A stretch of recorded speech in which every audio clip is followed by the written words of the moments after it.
ಹತ್ಯೆ ನಡೆದಂಥ ಗೋಡಾನ್ ಮಾಲೀಕರನ್ನ ಈವರೆಗೂ ಕೂಡ ಪೊಲೀಸರು ಸಂಪರ್ಕಿಸಿಲ್ಲ. ಪಟ್ಟಣಗೆರೆ ಜಯಣ್ಣ ಅವರಿಗೆ ಸೇರಿರುವಂಥ ಜಾಗ ಇದು. ಅಂದರೆ 5 ಎಕರೆ ಜಾಗ ಅವರಿಗೆ ಸೇರಿದ್ದು, ಅವರು ಇನ್ನೊಬ್ಬರಿಗೆ ಬಾಡಿಗೆ ಕೊಟ್ಟಿದ್ರು. ಘಟನೆ ನಡೆದು ದಿನಗಳು ಉರುಳಿದರೂ ಕೂಡ ಜಯಣ್ಣ ಅವರನ್ನು ಪೊಲೀಸರು ಯಾರೂ ಕೂಡ ಸಂಪರ್ಕಿಸಿಲ್ಲ. ಹತ್ಯೆ ಕೇಸ್ನಲ್ಲಿ ಜಯಣ್ಣ ಅವರ ಸೋದರಳಿಯ ವಿನಯ್ ಆರೋಪಿ.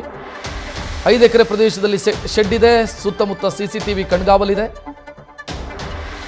ಸದ್ಯ ಗೋಡೌನ್ನ ಸೀಸ್ ಮಾಡಿದ್ದಾರೆ, ಅಂದರೆ ಕ್ರೈಮ್ ಸೀನ್ ಸೆಕ್ಯೂರ್ ಮಾಡಿದ್ದಾರೆ ಪೊಲೀಸರು, ಮತ್ತು ಪ್ರವೇಶ ಕೂಡ ನಿಷೇಧಿಸಿದ್ದಾರೆ. ಪಟ್ಟಣಗೆರೆ ಜಯಣ್ಣ ಅವರನ್ನು ನಮ್ಮ ಪ್ರತಿನಿಧಿ ಭರತ್ ಮಾತನಾಡಿಸಿದ್ದಾರೆ, ನೋಡೋಣ. ರೇಣುಕಾಸ್ವಾಮಿ ಮರ್ಡರ್ಗೆ ಸಂಬಂಧಪಟ್ಟಂತೆ ನಟ ದರ್ಶನ್ ಹಾಗೂ ಪವಿತ್ರ ಗೌಡ ಸೇರಿ ಈ ಉಳಿದ ಆರೋಪಿಗಳು ಅರೆಸ್ಟ್ ಆಗಿದ್ದಾರೆ. ಇವತ್ತು ಅವರನ್ನ ಸ್ಥಳ ಮಹಜರ್ಗೆ ಕರ್ಕೊಂಬರುವಂತಹ ಸಾಧ್ಯತೆ ಇದೆ. ಅಂದರೆ ರೇಣುಕಾ ಸ್ವಾಮಿ ಅವರ ಕೊಲೆ ಆಗಿರುವಂತಹ ಜಾಗಕ್ಕೆ ಅವ್ರನ್ನ ಸ್ಥಳ ಮಹಜರ್ಗೆ ಕರ್ಕೊಂಬರುವಂತಹ ಸಾಧ್ಯತೆ ಇದೆ. ನಾನೀಗ ಆ ಜಾಗದ ಮಾಲೀಕರು, ಅಂದರೆ ಗೋಡನ್ ಏನಿದೆ ಅಲ್ಲ, ಸೀಸಿಂಗ್ ಗೋಡನು, ಆ ಗೋಡನ ಮಾಲೀಕರಾಗಿದ್ದಂತಹ ಪಟ್ಟಣಗೆರೆ ಜಯಣ್ಣ ಅವರ ಜೊತೆಲಿದ್ದೀನಿ. ಅವ್ರು ಮಾತಾಡ್ತೀನಿ. ಸ್ಥಳ ಮಹಜರ್ಗೆ ಸಂಬಂಧಪಟ್ಟಂತೆ ಒಂದಿಷ್ಟು ಮಾತಾಡೋಣ. ಸರ್, ಘಟನೆ ಈಗಾಗಲೇ ನಿಮ್ಗೆ ಗೊತ್ತಿರುತ್ತೆ. ಬಹುಶಃ ಇವತ್ತು ಸ್ಥಳ ಮಹಜರ್ ಮಾಡುವಂಥ ಸಾಧ್ಯತೆ ಇದೆ. ಇದುವರೆಗೆ ಏನಾದರೂ ಪೊಲೀಸರು ನಿಮ್ಮನ್ನು ಸಂಪರ್ಕ ಮಾಡಿದ್ರೆ ಏನಾದ್ರು? ಯಾಕಂದ್ರೆ ನಿನ್ನೆ ಮಾಡಿರಲಿಲ್ಲ, ಅದಕ್ಕೋಸ್ಕರ. ಇವತ್ತು ನನಗೇನು ಹೇಳಿಲ್ಲ.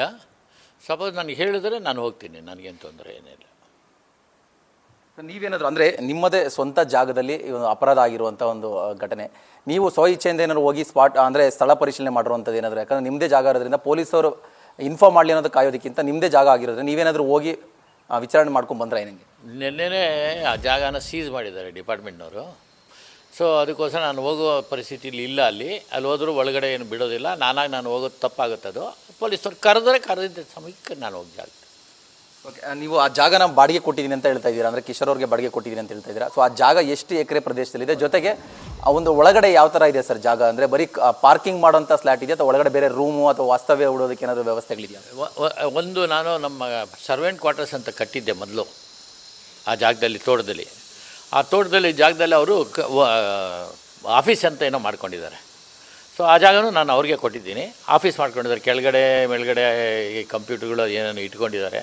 ಮೋಸ್ಟ್ಲಿ CCTV ಕ್ಯಾಮ್ರಾದನ್ನು ಅಲ್ಲೇ ಆಪ್ರೇಟ್ ಮಾಡಲಿಕ್ಕೆ ಅದೆಲ್ಲದಕ್ಕೂ ಇಟ್ಕೊಂಡಿರ್ತಾರೆ ಅಂತ ನನಗೆ ಅನಿಸಿದ್ದು. ನಾನಂತೂ ಹೋಗಿ ನೋಡಿಲ್ಲ ಸರ್. ನಾವು ನೋಡಿದ್ವಿ, ಅಂದರೆ ಎಂಟ್ರೆನ್ಸಲ್ಲಿ CCTV ಕ್ಯಾಮ್ರಾ ಇದೆ, ಒಳಗಡೆ ಬೇರೆ ಕಡೆ ಎಲ್ಲಾದರೂ ಕ್ಯಾಮ್ರಾಸ್ ಇದೆಯಾ? ಆಲ್ಮೋಸ್ಟ್ ಪೂರ್ತಿ 5-6 ಎಕರೆ ಒಳಗಡೆನೂ ಪೂರ್ತಿ ಸೀಸ್ ಮಾಡೋ ಗಾಡಿಗಳು ಬ್ಯಾಂಕ್ ಪ್ರಾಪರ್ಟೀಸ್ ಆಗಿರೋದ್ರಿಂದ ಪ್ರಾಪರ್ಟಿ ಸೇಫ್ಟಿಗೋಸ್ಕರ ಆಲ್ಮೋಸ್ಟ್ ಎಲ್ಲ ಕಡೆಯೂ ಸುತ್ತಲೂ ಹಾಕಿದ್ದಾರೆ CCTV ಕ್ಯಾಮ್ರಾ.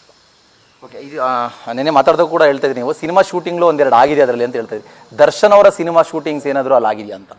ದರ್ಶನ್ ಅವ್ರ ಸಿನಿಮಾ ಶೂಟಿಂಗು ಒಂದಾಗಿದೆ. ದರ್ಶನ್ ಅವರೇ ನನಗೆ ಹೇಳಿದ್ದಾರೆ, ನಿಮ್ಮ ಜಾಗದಲ್ಲಿ ನಾನು ಶೂಟಿಂಗ್ ಮಾಡಿದ್ದಣ್ಣ ಅಂತೇಳಿ. ಬಟ್ ಅದಲ್ಲದೆ ಇನ್ನೊಂದು ಶೂಟಿಂಗ್ ಆಗಿದೆ, ಅದು ಬೇರೆಯವ್ರದ್ದು ಯಾರ್ದು, ನನಗೆ ಅದರ ಬಗ್ಗೆ ಐಡಿಯಾ ಇಲ್ಲ. ಬಟ್ ಇನ್ನೊಂದು ಶೂಟಿಂಗ್ ಆಗಿದೆ. ದರ್ಶನ್ ಅವ್ರದ್ದು ಯಾವಾಗ ಆಗಿತ್ತು ಸರ್? ನೆನಪಿದೆ? ಅದು ನನಗೆ ಐಡಿಯಾ ಇಲ್ಲ.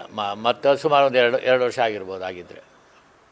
ಇನ್ನೊಂದು ವಿನಯ್ ಅವರು, ನಿಮ್ಮ ಸಹೋದರಿಯವರ ತಂಗಿ ಮಗ, ಸೊ ಈಗ ಅರೆಸ್ಟ್ ಆಗಿದ್ದಾರೆ, ಅವರು ಕೂಡ ಪೊಲೀಸ್ ಕಸ್ಟಡಿಲಿದ್ದಾರೆ. ಸೊ ಅವ್ರನ್ನ ಏನಾದರೂ ಮನೆಯವ್ರು ಏನಾದರೂ ನಿಮ್ಮನ್ನು ಸಂಪರ್ಕ ಮಾಡಿದ್ರೆ ಅಥವಾ ನೀವೇನಾದರೂ ಅವ್ರ ಮನೆಗೆ ಹೋಗಿ ಬಂದಿರುವಂಥದ್ದು ಏನಾದರೂ ಈ ವಿಚಾರಕ್ಕೆ?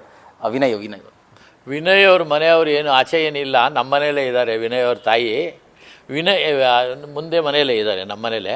ಅದು ಏನು ಆ ಥರ ಪರಿಸ್ಥಿತಿ ಏನಿಲ್ಲ, ನಾವೆಲ್ಲ ಒಟ್ಟಿಗೆ ಇದ್ದೀವಿ.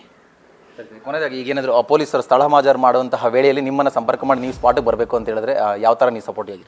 ನಾನು ಸಪೋರ್ಟಿವ್ ಆಗಿ ಏನಿಲ್ಲ, ನಾನೇ ಬರ್ತೀನಿ. ಅವ್ರು ಕರೆದ್ರೆ ನಮ್ಮ ಜಾಗ ನಾನು ತೋರಿಸ್ಲೇಬೇಕಲ್ಲ, ನಾನು ಖಂಡಿತ ಬರ್ತೀನಿ. ಆಗಿರೋದು ನಾವು ಮುಚ್ಚಿಡೋಕ್ಕಾಗಲ್ಲ. ಏನು ಆಗೋಗಿದೆ. ಈಗ ನಾವೇನಿದ್ರು ಅದನ್ನು ನಾವು ಮಾಹಿತಿ ಕೊಡಬೇಕಷ್ಟೇ, ಡಿಪಾರ್ಟ್ಮೆಂಟ್ಗೆ ಮಾಹಿತಿ ಕೊಡ್ತೀನಿ.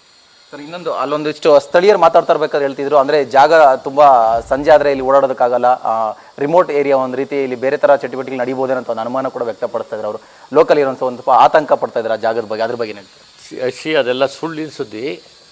ಆ ಜಾಗದ ಹತ್ರ ಯಾರು ಏನು ಹೋಗಿ ಏನು ಮಾಡಲಿಕ್ಕಾಗಲ್ಲ ಅನ್ನೋದಿಲ್ಲ. ಪೂರ್ತಿ ಸೆಕ್ಯೂರಿಟಿ ಹಾಕಿದೆ. ಆ ಸೆಕ್ಯೂರಿಟಿ ಹಾಕಿರೋದ್ರಿಂದ ಯಾರು ಅಲ್ಲಿ ಹೋಗ್ಲಿಕ್ಕೆ ಆದ್ರೂ ಬಿಡೋದಿಲ್ಲ ಅಷ್ಟೇ. ಅಲ್ಲೇನು ಬೇರೆ ಅನಗತ್ಯ ಚಟುವಟಿಕೆಗಳಿಗೇನೋ ಚಾನ್ಸೇ ಇಲ್ಲ. Yes sir, thank you. ಇದಿಷ್ಟು ಪಟ್ಟಣಗೆರೆ ಜಯಣ್ಣ ಅವರ ಮಾತು. ಅಂದರೆ ಇದುವರೆಗೂ ಪೊಲೀಸರು ನನಗೆ ಈ ಕೇಸ್ಗೆ ಸಂಬಂಧಪಟ್ಟಂತೆ ಸಂಪರ್ಕ ಮಾಡಿಲ್ಲ. ಒಂದು ವೇಳೆ ಏನಾದರೂ ಸ್ಥಳ ಮಹಜರ್ ಮಾಡುವಂಥ ವೇಳೆ ನನ್ನ ಸಂಪರ್ಕ ಮಾಡಿ ಬರೋದಕ್ಕೆ ಹೇಳಿದ್ರೆ ನಾನು ಖಂಡಿತವಾಗಿ ಹೋಗ್ತೀನಿ ಅಂತ ಹೇಳ್ತಾ ಇದ್ದಾರೆ. ಕ್ಯಾಮರಾ ಪರ್ಸನ್ ಮಧು ಜೊತೆ ಭರತ್ ಕೃಷ್ಣಪ್ಪ, ನ್ಯೂಸ್ ಫಸ್ಟ್.